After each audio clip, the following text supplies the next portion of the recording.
اکثر آپ سے گفتگو ہوتی ہے تصوف پہ، علم کلام پہ، تو آپ ایک دو ٹوک انداز میں فرماتے ہیں کہ جو مذہبی فکر ہے، انڈرسٹینڈنگ ہے، اس کو ان سے علیحدہ کر کے سمجھنا چاہیے ہے۔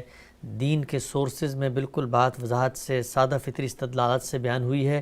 یہ ایک دوسری دنیا ہے، ایک دوسرا علم ہے جس کے اوپر بنیاد رکھ کے یہ دونوں علوم سامنے آئے ہیں۔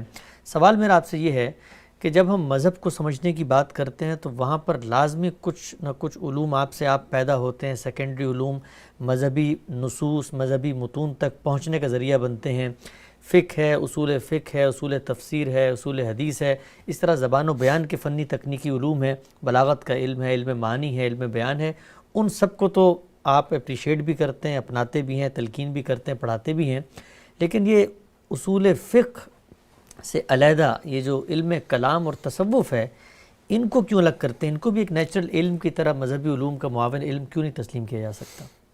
میں ایسا ہی کرتا، اور بادن نظر میں ایسا ہی کرنا بھی چاہیے، لیکن اللہ تعالیٰ نے اس میں جو رہنمائی فرمائی ہے، میرا احساس ہے کہ لوگوں نے اس کو توجہ سے نہیں دیکھا۔ اللہ تعالیٰ کی رہنمائی یہ ہے کہ جو علم انسان کو دیا گیا ہے، اور ظاہر ہے سب سے بڑھ کر اللہ کی کتابوں میں دیا گیا ہے، اس کے دو واضح حصے ہیں۔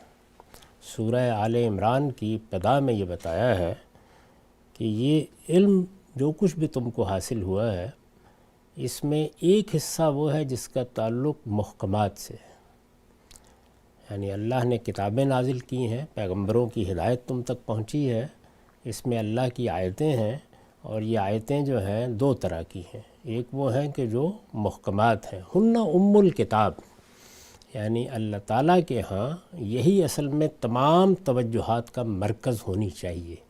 انہی کی بنیاد پر تمہیں زندگی بسر کرنی ہے، انہی کی بنیاد پر تمہارا علم وجود میں آنا ہے، انہی کی بنیاد پر تمہاری تقدیر کا فیصلہ ہونا ہے۔ اس کے بعد فرمایا ہے کہ کچھ وہ چیزیں ہیں جن کا تعلق متشابہات سے ہے۔ متشابہات کا تعلق کن چیزوں سے ہے؟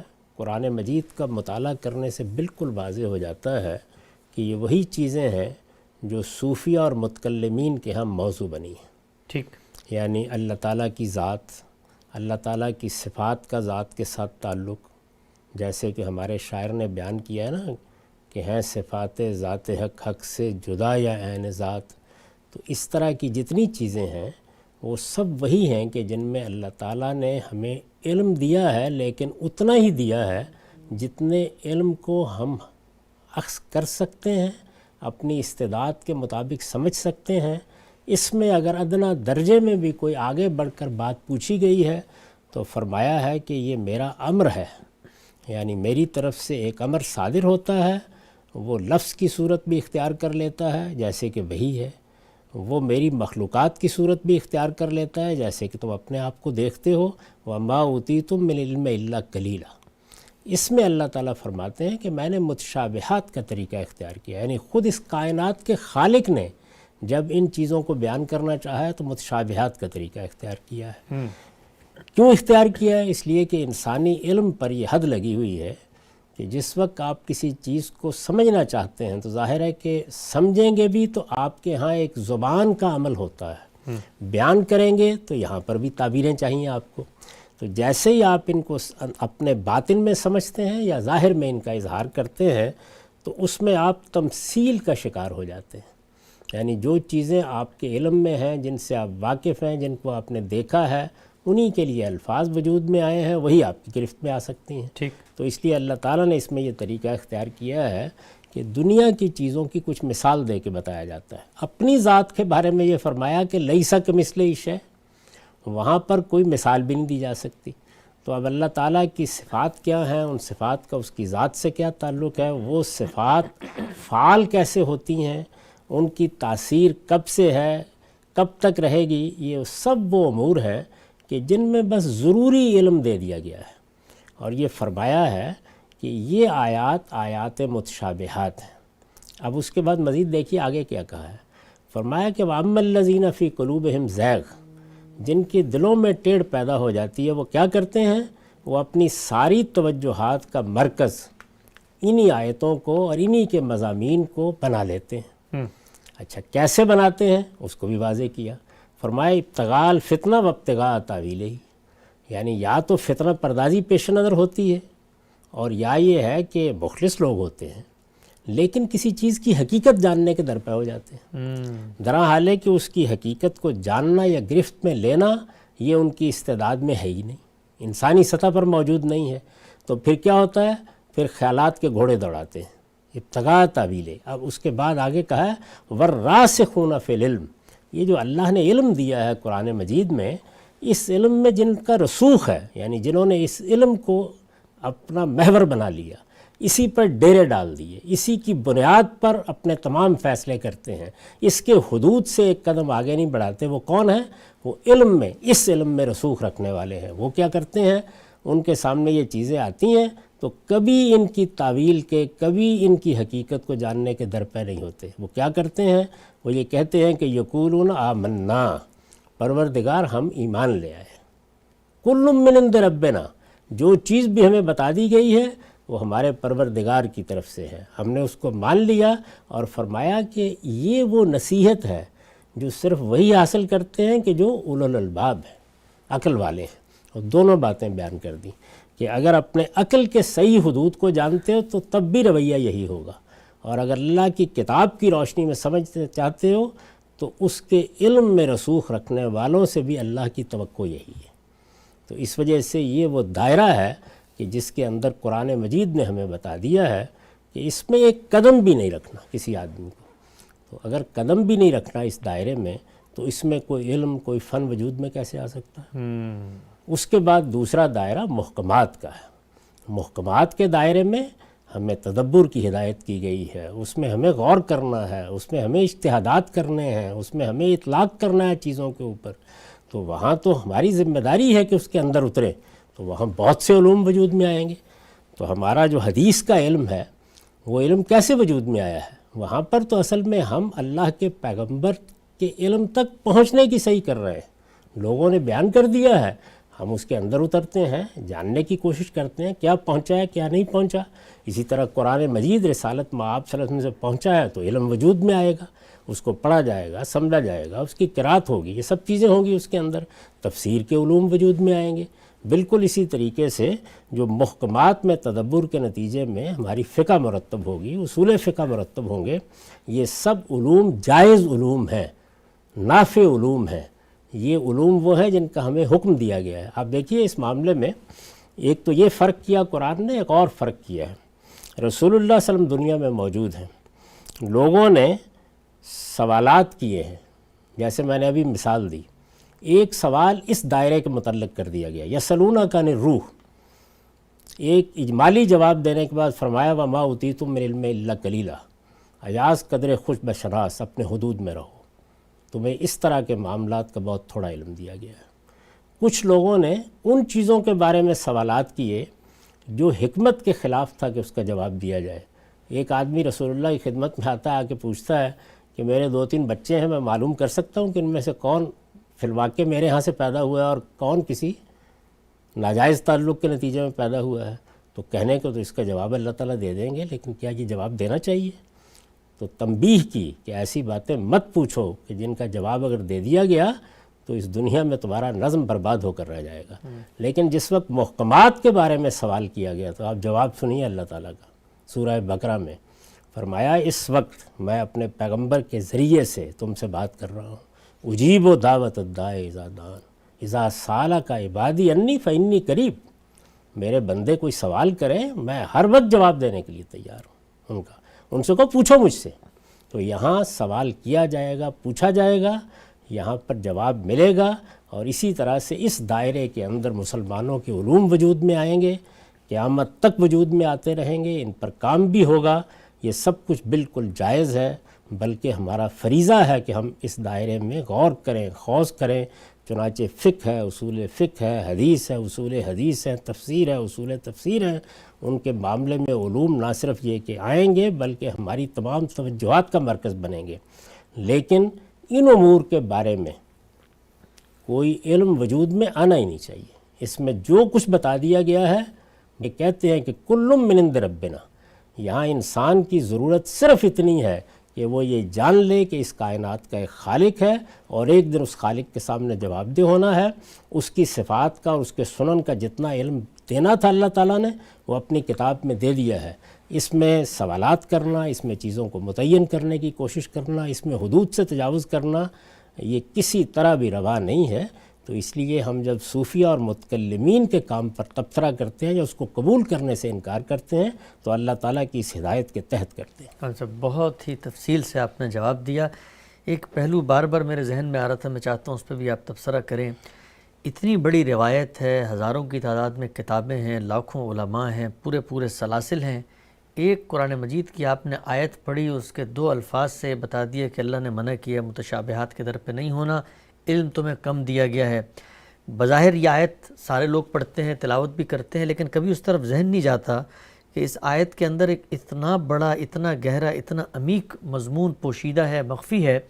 پوچھنا میں آپ سے چاہتا ہوں کہ کیا ہم سمجھتے یہ ہیں شعوری طور پہ کہ قرآن مجید ایک مطلب سادہ سی چیزیں، حقائق بیان کر رہا ہے، اس کے اندر سے یہ بڑے بڑے مسائل جو ہمیں پیش آ گئے ان کے جواب نہیں ہیں؟ یہ آیتیں تو سبھی پڑھتے ہیں، خود صوفیہ متکلمین بھی پڑھتے تھے، ان کو یہ جواب کیوں نہیں ملا اس سے؟ کہ میں اس پر تو کوئی تبصرہ نہیں کرتا کبھی، لیکن ہماری امت کی تاریخ میں بہت سے صالحین رہے ہیں جنہوں نے ہمیشہ ان علوم کے بارے میں اسی طرح تبصرہ کیا. اچھا، یہ بتایا کہ ان کے قریب نہیں جانا چاہیے، یہ ہمارے دائرے کی چیز نہیں ہے. اس میں جو جائے گا سوائے حیرت کے کچھ نہیں پائے گا. اس میں ہو سکتا ہے کہ آپ اپنے تخیل کے زور پر کچھ سیڑھیاں چڑھ لیں، لیکن اس کے بعد آپ الٹ کر گریں گے، اس کا کوئی حاصل نہیں ہوگا. تو ہمیں جو تعلیم دی گئی ہے وہ یہ ہے کہ ہم ان علوم کی طرف توجہ کریں جو ہماری گرفت کے علوم ہیں، جیسے سائنسی علوم ہے، جیسے اب سوشل سائنسز نے ایک بڑے فن کی صورت اختیار کر لی ہے. یہ ہماری توجہات کا مرکز ہوں اور اللہ کے دین کے معاملے میں محکمات توجہ کا مرکز ہوں. یعنی اس کے دین میں حکم کیا ہے، ہدایت کیا ہے، ہمارے عقائد کیا ہیں، ان کو ہم موضوع بنائیں. اور اس میں جہاں تک اللہ کی ذات، اس کے صفات، آخرت کے احوال، اس میں رویت باری اور فلاں جتنے بھی مسائل اس طرح کے ہیں جن کو صوفیہ اور متکلمین نے موضوع بنایا ہے، ان کے قریب بھی جانے سے روکا گیا ہے. اور فرمایا ہے کہ یہ جو نصیحت کی گئی ہے، پہلی بات یہ کہی گئی ہے کہ جن کو اس علم میں یعنی اللہ کے دین کے علم میں رسوخ ہے وہ کبھی اس کی تعویل کے پیچھے نہیں جانتے. وہ جانتے ہیں کہ اس کی تعویل، ان کی حقیقت کو اللہ ہی جانتا ہے، یہ بندوں کی گرفت میں آ ہی نہیں سکتی. وہ کہتے ہیں کہ لا یعلم تعویلہ الا اللہ، اللہ کے سوا ان کی تعویل کوئی نہیں جانتا. اور پھر یہ کہ وما یذکر الا اولو الالباب، ان سے نصیحت وہی پاتے ہیں جن کے پاس اللہ کی دی ہوئی عقل ہے. تو گویا خود عقل کا تقاضا یہ ہے کہ ان چیزوں کے قریب نہ جایا جائے. کیوں؟ اس لیے کہ ان کے لیے جو ضروری استعداد چاہیے وہ انسان کے پاس ہے ہی نہیں. یہاں آپ اپنے خیالات کے اسیر ہوتے، ان کی بنیاد پر بالکل جس طرح ایک ڈرامہ لکھنے والا یا ایک ناول لکھنے والا ایک دنیا بناتا ہے وہ دنیا بناتے ہیں. اس سے زائد آپ کو کوئی چیز بھی حاصل نہیں.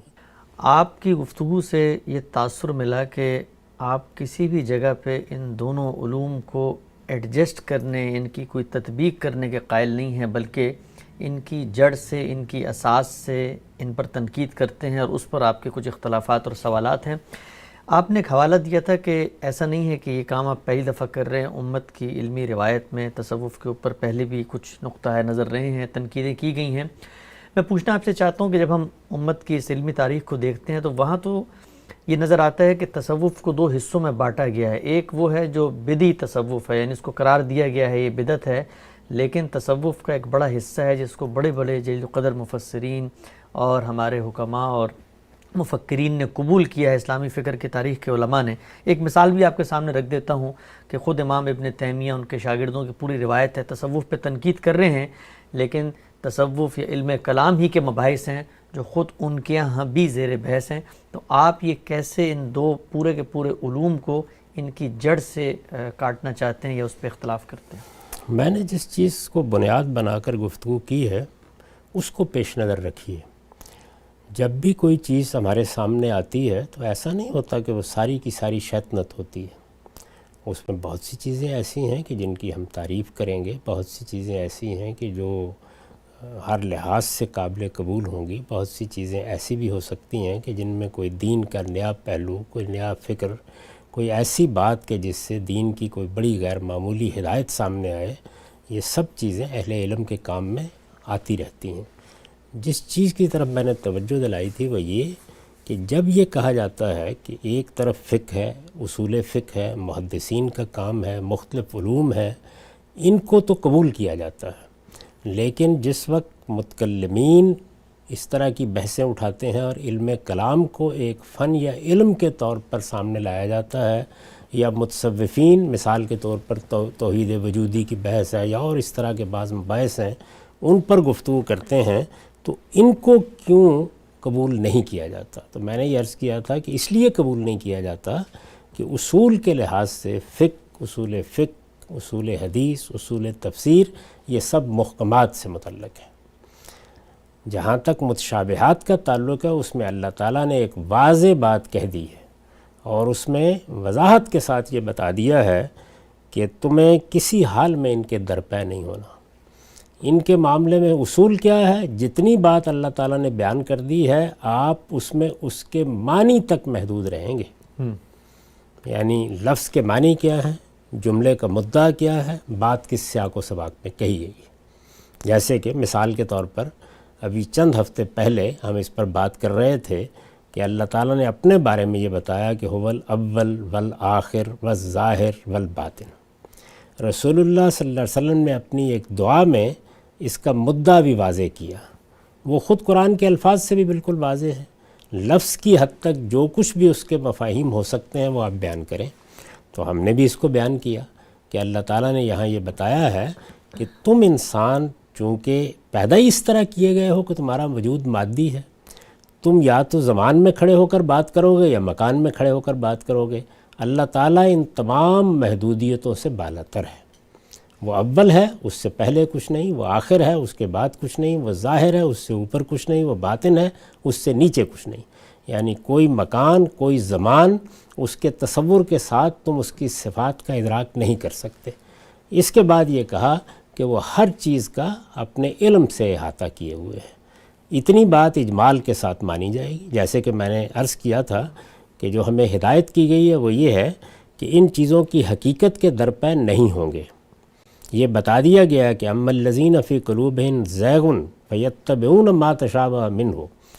اس قرآن مجید کی وہ آیات جو محکمات ہیں، وہ ہن ام الکتاب، وہ اصل ہیں، ان کو توجہ کا محور اور مرکز بننا چاہیے۔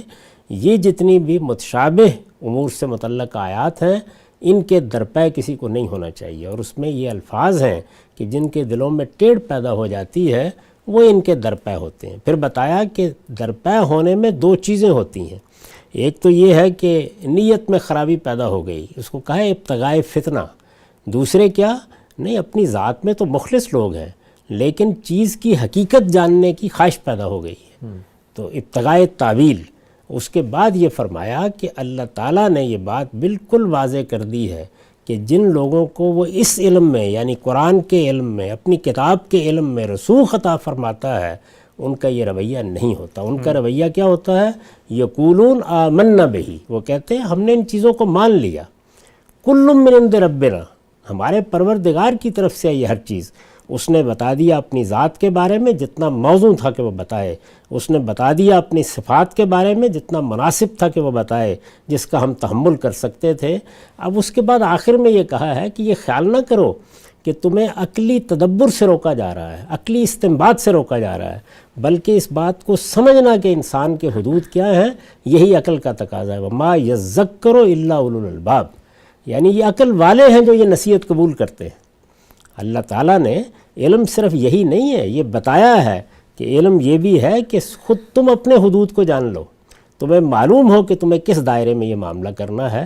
تو تصوف کا، علم کلام کا یہ پہلو ہے جس پر میں نے گفتگو کی تھی، یعنی یہ بتایا تھا آپ کو کہ یہ مباحث کے امکان کذب باری، یہ بحث کے تعدد قدما، یہ بحث کے اللہ تعالیٰ کا محل حوادث ہونا، یہ جتنی اس نوعیت کی چیزیں ہیں ان کا کوئی تعلق ہمارے دین کے محکمات سے نہیں ہے۔ ٹھیک، اللہ تعالیٰ کی صفات جیسی کہ قرآن میں بیان ہوئی ہیں، یہ مذہب کا دعویٰ ہی نہیں ہے کہ وہ اللہ تعالیٰ کے پاس آپ کو لے جائے گا اور اللہ تعالیٰ کو دکھا دے گا یا بتا دے گا، یا اللہ تعالیٰ کی ذات سے متعلق یا اس کی صفات کس طرح سے اس عالم کے ساتھ متعلق ہوئی ہیں، ان سے متعلق ہر چیز کا جواب دے دے گا۔ بلکہ وہ تو یہ کہتا ہے کہ وما اوتیتم من العلم الا قلیلا، تو یہ رویہ ہے جس کی طرف میں نے توجہ دلائی تھی. چنانچہ ہر وہ علم جو محکمات کی طرف توجہ دلاتا ہے، ان کو محور بناتا ہے، ان کی بنیاد کے اوپر اصول مرتب کرتا ہے، ان کے فروع کو متعین کرتا ہے، اس میں آپ کو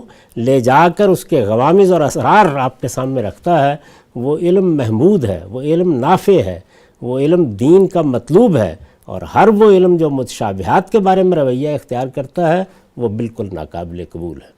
تو صوفیہ و متکلمین کا اصل اشتغال ان علوم سے ہے. اب اس کا ہرگز یہ مطلب نہیں ہے کہ ہر دور میں ہر صوفی، ہر شخص ہمیشہ ان سب چیزوں ہی میں اشتغال پیدا کرتے رہے ہیں. یہ بحثیت مجموعی اس رویے کے اوپر بات ہے، اور اس میں ظاہر ہے کہ بہت سے ایسے علوم فنون ہیں جو پیدا ہوئے ہیں، اور ان کو یہی کہہ کے پیش کیا جاتا ہے کہ اگر اصول فقہ جائز ہے، اگر فقہ جائز ہے، اگر حدیث کے علوم ترتیب دینا جائز ہے، زبان کے علوم ترتیب دینا جائز ہیں، تو اس میں کیا حرج ہے؟ تو میں یہ بتا رہا ہوں کہ اس میں حرج یہ ہے، اللہ تعالیٰ نے وہاں ایک تحدید کر دی ہے اور یہ بتا دیا ہے کہ تم ان کے درپے نہیں ہوگے، اور یہ بتایا ہے کہ یہی عقل کا تقاضا ہے. یعنی کیوں یہ عقل کا تقاضا ہے؟ اس لیے کہ وہ بتا رہی ہے کہ انسان کی محدودیتیں ہیں، ذات خداوندی کے مثل کوئی چیز موجود نہیں ہے. انسان تمثیل ہی سے علوم پر قیاس کرتا ہے، اس کے لیے اس کے سوا اور کوئی راستہ نہیں ہے. اس کی زبان بھی اسی کی پابند ہے، اس کے اسالیب بھی اسی کے پابند ہیں. تو یہ بتایا گیا ہے کہ عقل کہتی ہے کہ اس معاملے میں تمہیں یہیں رک جانا چاہیے، اور اللہ تعالیٰ نے جتنی بات کہی ہے، جتنی بتا دی ہے، بس اس کے معنی تک محدود رہیے. یہ بات ذہن نشین کر لیجئے کہ متشابہات کی آیات کن چیزوں سے متعلق ہیں، یعنی وہ چیزیں جو ہمارے مشاہدے کی گرفت میں نہیں آ سکتی. وہ عالم جو اللہ تعالیٰ کا عالم ہے، جنت کے معاملات، دوزخ کے معاملات، اللہ تعالیٰ کی صفات کا معاملہ، اس عالم میں اللہ تعالیٰ نے جو کچھ تخلیق کیا ہے اس تخلیق کے پروسیس کا معاملہ، یہ جتنی چیزیں ہیں وہ ہماری گرفت میں نہیں آ سکتی. یہ ہمارے مشاہدے کی چیز نہیں ہے، یہ ہمارے تجربے کی چیز نہیں ہے. ان میں اللہ تعالیٰ نے تمثیل کا طریقہ اختیار کیا ہے، اور یہ فرمایا ہے کہ جو کچھ بتا دیا جائے اس پر اکتفا کریں، اس سے آگے ایک قدم بھی نہ رکھیں. یعنی یہاں قدم رکھا جائے گا تو بس انسان دلدل میں اتر جائے گا. اس چیز کا لحاظ کرنا چاہیے. اس کے بعد ظاہر ہے کہ جتنے بھی ہمارے یہاں صوفیہ و متکلمین ہیں، کیا وہ کوئی اسلام سے باہر نکل گئے تھے؟ وہ دین پر عمل کرتے تھے، دین کی بہت سی باتوں کو قبول کرتے تھے، وہ بہت سے عقائد کا اعتراف کرتے تھے. ان میں بہت سے لوگ ہیں کہ جو نماز میں، روزے میں غیر معمولی اہتمام کرتے تھے، تو ان کی ان باتوں کی تعریف نہیں کی جائے گی. آپ نے دیکھا کہ خود ہمارے ہاں ایسے بہت سے لوگ پیدا ہوئے جس وقت سوشلزم کا غلغلہ تھا، جو بہت نمازی پرہیزگار لوگ تھے. انہوں نے کہا کہ یہ اصل میں لوگوں کے معاشی مسئلے کو حل کرنے کی ایک بڑی عمدہ تدبیر ہے، اسلام بھی تو آخر یہی چاہتا ہے. تو اب ان کے سوشلزم پر تنقید کریں گے نا، باقی چیزوں پر کیوں کریں گے؟ تو صوفیہ و متکلمین پر بحیثیت صوفیہ اور متکلمین کے تنقید نہیں کی جاتی. یہ جو ان کا علم ہے اس کے بارے میں یہ بتایا جاتا ہے کہ یہ علم خواہ توحید وجودی کا ہو، خواہ یہ متکلمین کے مباحث کا ہو، اس علم کا کوئی تعلق ہمارے دین سے نہیں ہے، اور اس میں بہت سے اثرات ہیں جو خارج سے آئے ہیں، اور وہ آیا کرتے ہیں. وہ حرج کی بات نہیں، وہ محکمات کے دائرے میں بھی آتے ہیں. اس لیے کہ چیزوں کو اطلاق میں جب ہم سمجھتے ہیں، اجتہاد کرتے ہیں، تو دنیا کے علم سے فائدہ اٹھاتے ہیں. لیکن جب وہ اس دائرے میں آتے ہیں تو پھر ایک نئی دنیا پیدا کرتے ہیں. اس کا خود وہ لوگ اعتراف کرتے ہیں جو میری تنقیدوں کا جواب دینا چاہتے ہیں. وہ یہ کہتے ہیں کہ دیکھیے یہ ایک مکمل نظام فکر ہے. تو مکمل نظام فکر تو جب بھی آئے گا وہ دین کے متوازی آئے گا. یہ ممکن نہیں ہے، کیونکہ جب دین میں آپ گفتگو کرتے ہیں تو وہاں اصل میں آپ شرح کرتے ہیں، وضاحت کرتے ہیں، وہاں لفظ کی بحث ہوتی ہے، اطلاق کی بحث ہوتی ہے. ہمیں پابند کر دیا گیا ہے کہ متشابہات کے بارے میں ہم معنی تک محدود رہیں گے. یعنی متشابہات کے معنی کو سمجھنے میں کوئی دقت نہیں ہے، لیکن اس کی حقیقت کے در پہ نہیں ہوں گے. کیوں؟ اس لیے کہ لا یعلم تاویلہ الا اللہ، اللہ کے سوا ان کی حقیقت کو کوئی نہیں جانتا. یہ قرآن مجید نے سورہ آل عمران میں بتا دیا ہے. اصل میں یہی وہ بحثیں تھیں جن کا میں نے ذکر کیا.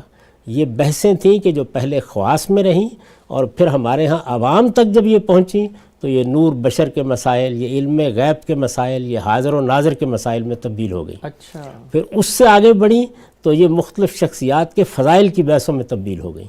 یہ جو کچھ بھی آپ دیکھ رہے ہیں اور جس کے نتیجے میں روز ایک دوسرے کے ساتھ لوگوں کو آپ جوتم پیزار دیکھتے ہیں، جس طرح کی فرقہ بندی پیدا ہوئی، جس طرح کے مناظرے وجود میں آئے، اس کے پیچھے اگر آپ دیکھیں تو یہی چیز ہے۔ اگر آپ اس طریقے پر قائم رہیں کہ امور متشابہات میں ہم اللہ تعالیٰ کے بیان کو سنیں گے، اس کو سمجھیں گے، اس کے معنی جانیں گے، جس حد تک معنی ہمارا ہاتھ پکڑ کے لے جائیں گے وہاں تک جائیں گے، وہ جگہ ہے جہاں پر ہم کو جا کے رک جانا ہے، اس کی حقیقت کو جاننے کی صحیح نہیں کریں گے۔ تو یہ دیکھیں گے آپ کے ان میں سے بے شمار بحثیں اصولی کے لحاظ سے بالکل ختم ہو جائیں گی، اور آپ کی ساری توجہ دین کے محکمات پر ہوگی۔ تو وہاں تو ہمیں عمل کرنا ہے، ہمیں دیکھنا ہے نماز کیا ہے، روزہ کیا ہے، دین کا حقیقی مقصد کیا ہے، دین کو کیسے سمجھنا ہے، دین میں کوئی بات کہی گئی ہے تو کس طرح کہی گئی ہے۔ مجھے اگر اتمام حجت پر گفتگو کرنی پڑی ہے تو اس لیے کہ اس کا تعلق محکمات سے ہے، تو اس میں تو علوم وجود میں آئیں گے، اس میں ہر طرح کے علوم ہوں گے، یعنی اصل دین تک پہنچنے کے علوم، جیسے کہ عربی زبان ہے، اس کے قواعد ہیں، اس کا ادب ہے، اس میں ظاہر ہے کہ بے شمار چیزیں ہیں جو ہمارے اہل علم نے ہمارے سامنے رکھ دی ہیں۔ اسی طریقے سے جب وہ ہمارے پاس آ گئے تو اس میں جو احکام ہمیں دیے گئے ہیں، جو عقائد ہمیں بتائے گئے ہیں، ان سب چیزوں کی بنیاد کے اوپر ہم کتابیں بھی لکھیں گے، علوم کو بھی مدون کریں گے، وہ سب کام ہوگا، وہ بالکل جائز ہے، وہ علم نافع ہے۔ یہ علم ہے جس کے ہم قریب بھی نہیں جائیں گے، اس لیے کہ اللہ تعالیٰ نے قرآن مجید میں اس سے روک دیا ہے۔ بنیادی سوال ایک پوچھنا چاہتا ہوں آپ سے، اور وہ سوال یہ ہے کہ ہمارے ہاں بہت بڑے بڑے علماء مفکرین گزرے ہیں، انہوں نے تصوف پر تنقید بھی کی ہے، لیکن ان کے اپنے نظام فکر میں بھی ہمیں ایسا لگتا ہے کہ وہ خود انہی کلامی مباحث سے، انہی صوفیانہ خیالات سے کچھ نہ کچھ حد تک اشتغال رکھتے ہیں۔ ایک بڑا معروف نام ہے ہمارے ہاں علمی روایت کا امام ابن تیمیہ، ان کے بارے میں کہا جاتا ہے کہ وہ خود ایک بڑی لمبی اور طویل بحث میں الجھے قدم عالم کی۔ سوال میرا آپ سے یہ ہے کہ بتائیے گا، ابن تیمیہ علیہ رحمہ ایک طرف تنقید بھی کر رہے ہیں اور دوسری طرف خود ان بحثوں کا شکار ہیں، اتنا بڑا، اتنا عبقری اور اتنا نابغہ آدمی۔ ساتھ ساتھ مجھے یہ بھی بتائیے گا، کل جو میں نے آخری بات کی تھی کہ تصوف کے اندر تو ایک بڑا حصہ ہم دیکھتے ہیں، متکلمین کے تو ہیں وہ متشابہ امور کی باتیں، لیکن یہاں تو تقوی، ورع، للہیت، خشیت، تو کہتے ہیں دین کی جو روح ہے، احسان کا جو جذبہ ہے، اس کو صوفیہ اجاگر کرتے ہیں، طریقت کا پورا رستہ۔ ان دونوں سوالوں پہ آپ کیا کہیں گے؟ پہلی بات تو یہ سمجھ لیجئے کہ جب بھی کسی صاحب علم پر آپ کوئی گفتگو کریں تو دو زاویوں سے دیکھنا چاہیے۔ ایک یہ کہ بطور اصول اس کا مسلک کیا ہے، یعنی کیا وہ اس بات کو جائز سمجھتا ہے کہ ان امور متشابہات میں انسان کو اشتغال پیدا کرنا چاہیے، ان سوالوں کے جواب دینے چاہیے، ان چیزوں کی تعین میں جانا چاہیے، یہ ہمیں متعین کر کے اپنے ایمانیات میں شامل کرنا ہے کہ کذب باری کا امکان ہے یا نہیں ہے، یہ دیکھنا ہے کہ تعدد قدماء ہو سکتا ہے یا نہیں ہو سکتا، یہ دیکھنا ہے کہ جو تخلیق کا عمل ہوا ہے، یہ تخلیق کا عمل پہلے دن سے جاری ہے یا کسی خاص مرحلے پر ہوا ہے۔ ایک آدمی اصول کے طور پر یہ کہتا ہے کہ یہ سب بحثیں بڑی ضروری ہیں، ان کے کیے بغیر ہم اپنے ایمان کی خیر منائیں، یہ تو ہر حال میں کرنی ہوں گی۔ یہ اصولی موقف ہے، یہ اصولی موقف ہے جو ہم متکلمین کے ہاں بھی دیکھتے ہیں اور صوفیہ کے ہاں بھی دیکھتے ہیں، اس لیے اس پر نقد کیا جاتا ہے۔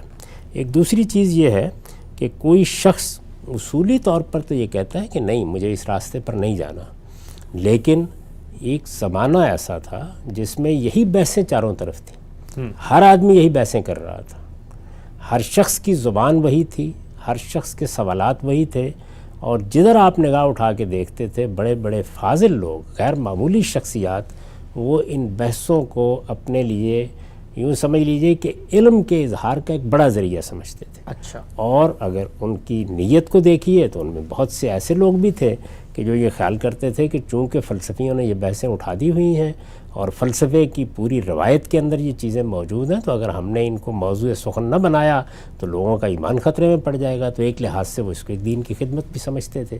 تو یہ جو صورتحال ہے، اس میں کوئی شخص اب جب اترے گا تو کہیں نہ کہیں اس کے ہاں بھی یہ تلویث ہو جائے گی۔ اچھا، یہ بالکل دو الگ الگ چیزیں، اس لیے کہ ہم انسان ہیں، یہ صرف اللہ کی کتاب ہے کہ جس کو آپ جب پڑھتے ہیں، یا اللہ کا پیغمبر ہے جس کو آپ دیکھتے ہیں کہ وہاں ادنا درجے میں بھی کسی اصول اور اصول پر عمل میں، کسی اصول اور اصول کے اطلاق میں، کسی اصولی نقطہ نظر اور اس کی تفریعات میں کوئی آپ کو فرق نظر نہیں آتا.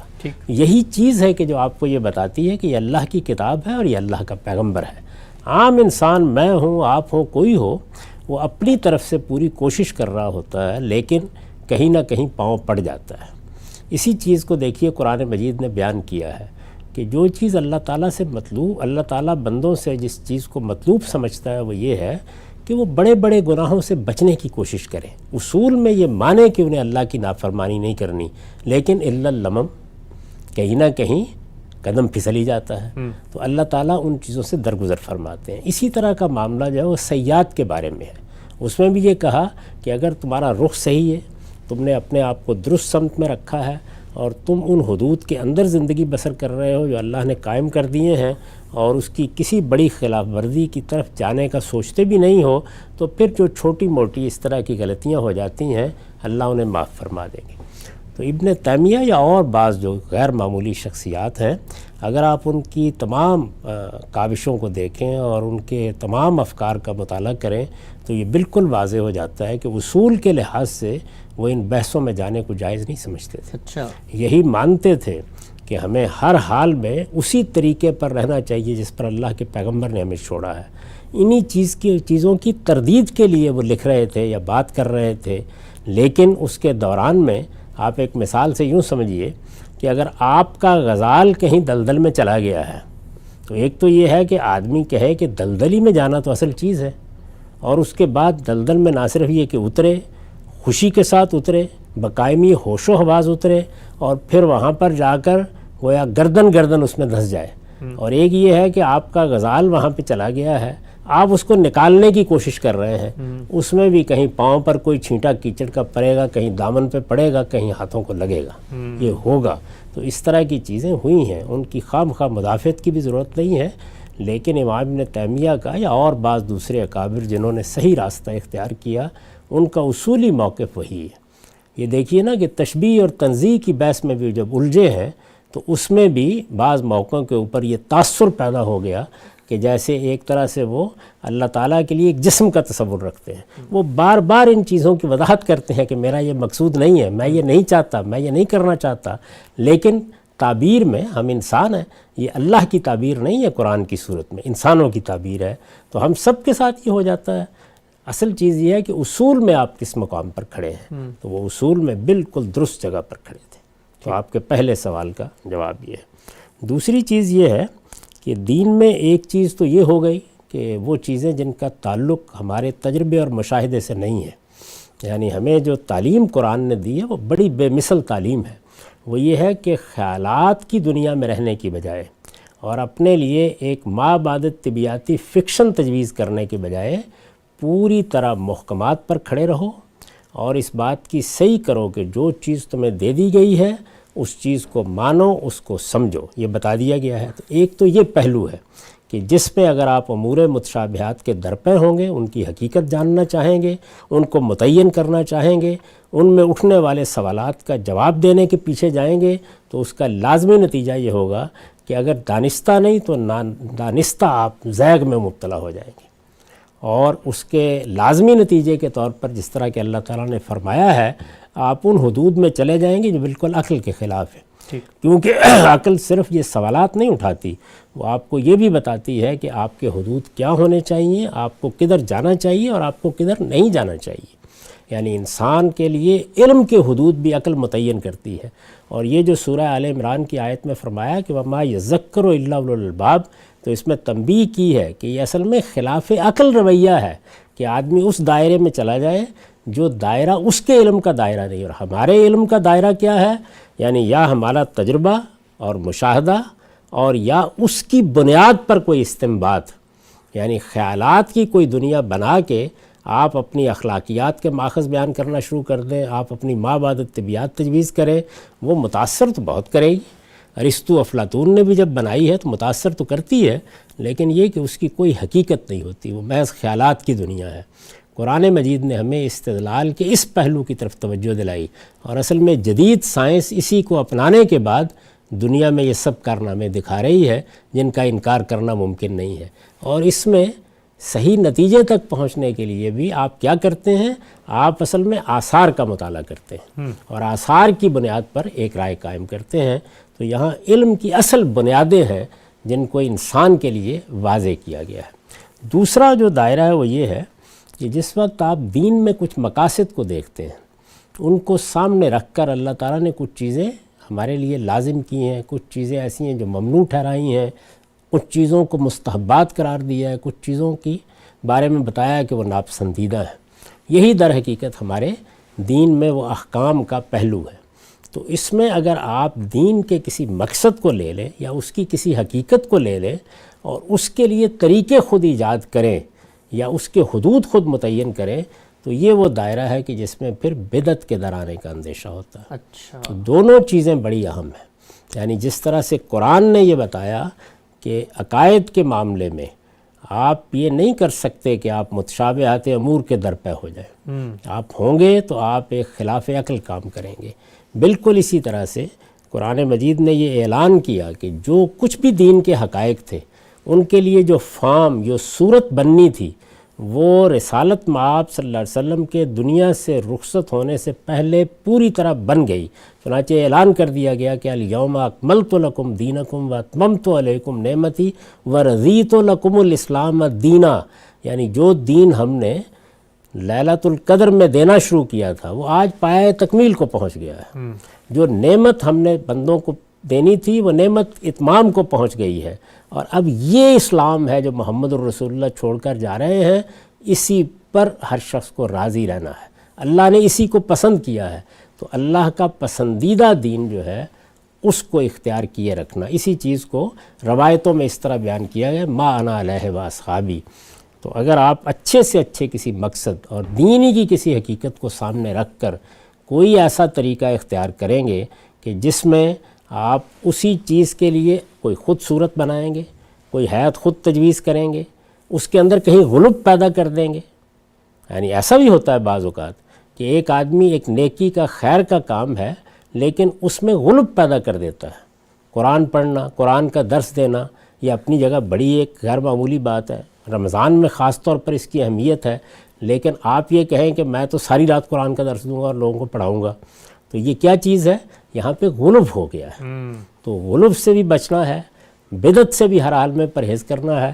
اور بدعت یہ ہوتی ہے کہ آپ دین میں یا تو کوئی نئی چیز داخل کر دیں اور یا دین ہی کی کسی چیز کو پکڑیں اور اس دین کی چیز کو پکڑ کر اس کے لیے اس کی حیت یا حدود یا قیود یا شرائط میں اپنی طرف سے کوئی چیز داخل کر دیں۔ تو ان سب چیزوں سے بچنا ہے۔ تو باقی جتنی چیزیں ہیں وہ اپنے مقصد کے لحاظ سے صوفیہ کے ہاں اچھی ہیں اور ان چیزوں کی تحسین بھی کی جاتی ہے، وہ اس کی طلب لوگوں میں پیدا کرتے ہیں تو اس کی بھی تحسین کی جاتی ہے، لیکن جیسے ہی اس میں آگے بڑھ کر اس کے حدود قیود مقرر کرتے ہیں، اس کے اہداف طے کرتے ہیں، تو وہاں معاملہ وہ نہیں رہتا جو معاملہ اللہ کے پیغمبر نے اور اس کے صحابہ نے ہمارے لیے ایک روایت کے طور پر چھوڑا ہے۔ تو اس لیے وہاں پر بھی نقد کرنا پڑتا ہے۔ تو یہ نقد تو پہلے دن سے ہو رہا ہے اور یہ قیامت تک ہوتا رہے گا، اس لیے کہ جب یہ کہا گیا ہے کہ انا حکیم الدین، دین کو بالکل درست رکھو اور اس پر عمل پیرا رہو، تو یہ ہماری ذمہ داری ہے کہ ہم شائستگی کے ساتھ اپنے ہر بھائی کو یہ بتاتے رہیں کہ ان چیزوں کے قریب نہیں جاؤ گے تو اس میں اس چیز کی خلاف ورزی ہوگی جس کو اللہ تعالیٰ نے ایک حد کے طور پر بیان کر دی ہے متشابہات امور میں، اور جس کو پیغمبر نے ایک حد کے طور پر بیان کر دیا ہے کہ یہ بدعت ہوگی، اور تنبیہ کی ہے کہ کل بدعت ضلالہ و کل ضلالۃ فی النار۔ یہ کوئی آسان معاملہ نہیں ہے کہ کوئی ایک مسلمان آپ سے یا عالم یا طالب علم یہ کہتا ہے کہ یہ بدعت ہے اور آپ اطمینان سے سر جھٹکے اور آگے بڑھ جائیں۔ نہیں، آپ کو سوچنا چاہیے کہ اس میں آپ دین میں کوئی ایسی چیز تو نہیں داخل کر رہے جو اللہ کے پیغمبر کا منشا نہیں ہے۔ تو دونوں چیزیں ضروری ہیں۔ اب اس کے ساتھ میں پھر آخر میں یہ بات کہہ دوں کہ یہ ہمارے لوگ ہیں، یہ ہمارے ائمہ ہیں، یہ وہ لوگ ہیں کہ جن کی ہم بے پناہ عزت کرتے ہیں، یہ دین کے معاملے میں اپنا نقطہ نظر بیان کرتے ہیں کہ اس کے عقائد کو ماننے والے ہیں، اس کے اعمال کو اپنانے والے ہیں۔ ظاہر ہے کہ ان کے ہاں یہ تو نہیں ہوگا کہ ہر چیز غلط ہو جائے گی، جتنی غلطی ہے بس اس کے اوپر گفتگو کرنی چاہیے۔ ٹھیک ہے، ہم سب بہت ہی تفصیل سے آپ نے اس موضوع پہ اظہار کیا۔ میں کہتا ہوں کہ یہ اتنا اہم موضوع ہے اور خدا کے دین کے بارے میں ہمارے اندر جو حساسیت ہے اس کا تقاضا بھی ہے انشاءاللہ آئندہ آنے والی نشستوں میں کچھ مثالوں کے ذریعے میں مزید چاہوں گا کہ آپ موضوع کو واضح کریں. متکلمین کے ہاں جو چیزیں زیر بحث ہیں، صوفیاء کے ہاں قرآن مجید کی روشنی میں. ہمارے پروگرام کا یہاں پہ وقت ختم ہوتا ہے.